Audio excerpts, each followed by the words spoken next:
I offer my life, my strength, and my future in the service of our nation.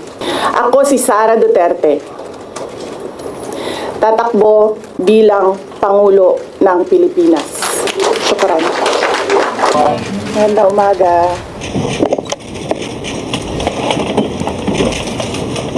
Statement nila. Okay.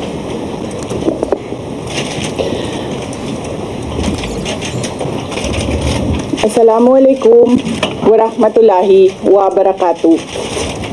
Madayaw ug maayong adlaw kaninyong tanan. Magandang araw sa inyo lahat. Proverbs 19 verse 21 states, "Many are the plans in a person's heart, but it is the Lord's purpose that prevails." It took me 47 years to understand that my life was never meant to be only mine. Unlike others, I may not have been born just to chase happiness. For a long time, I questioned the weight of responsibility to my family, to my country, to everyone who called on me. Today, I have peacefully accepted that my life is unlike any other. Sa unang mga buwan ng aming mga termino, nakita ko na ang kawalan ng katapatan ni Bongbong Marcos Jr. sa mga pangakong binitawan noong kampanya,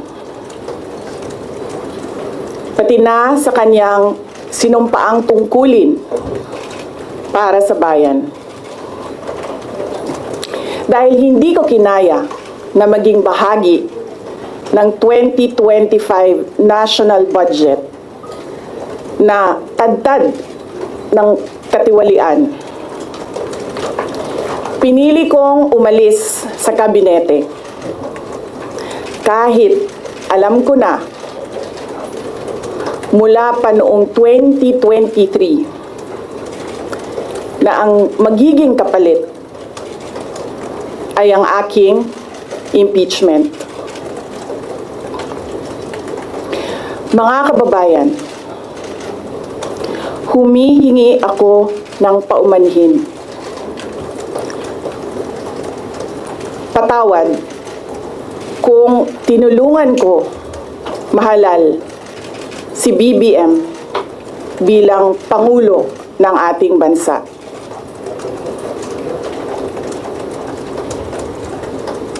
Patawad kung hanggang ngayon ay marami pa ring Pilipino ang nalulunod sa baha nang dahil sa malawakang korupsyon. Patawad kung lantaran ang pang-aabuso ng ating mga institusyon para sa pansariling interes ng mga politiko. Patawad kung patuloy ang pagtaas ng presyo ng mga pangunahing bilihin habang nananatiling kapos ang kita ng bawat pamilya. Patawad kung wala man lang tayong tunay na seguridad sa pagkain.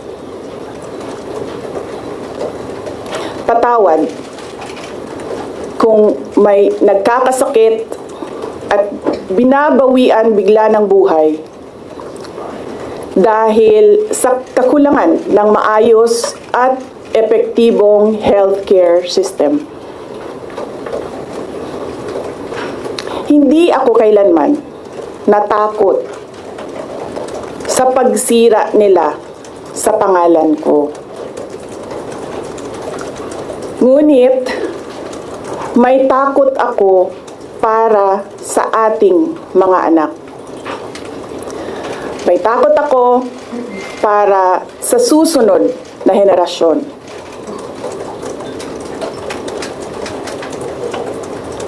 May takot ako para sa mga kababayan nating walang bahay sa ibang bansa. Walang pangalawang pasaporte, walang ibang matatakbuhan kundi ang Pilipinas. Kahit ito'y patuloy na nalulugmok sa kahirapan. Na ako'y kahadlok, nga moabot ang adlaw na dawaton na lang nato ang kapobrehon isip kapalaran. Nga maanad na ta sa sayop. Nga mawad-an na lang ta og paglaom. Og labaw sa tanan na ako'y kahadlok,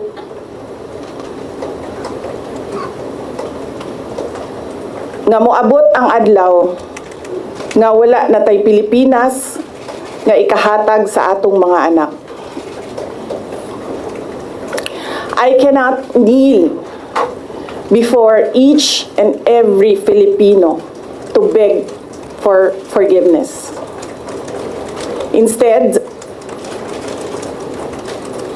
I offer my life, my strength, and my future in the service of our nation. Mga kababayan, ibalik natin ang tapang at malasakit para sa Diyos, sa bayan, at para sa bawat pamilyang Pilipino. Ako si Sara Duterte, tatakbo bilang Pangulo ng Pilipinas. Shukran. Any questions? No. First question. Next time na question. Oh. Thank you. Good morning. Iniwan ko kay JC yung kabuuan ng speech.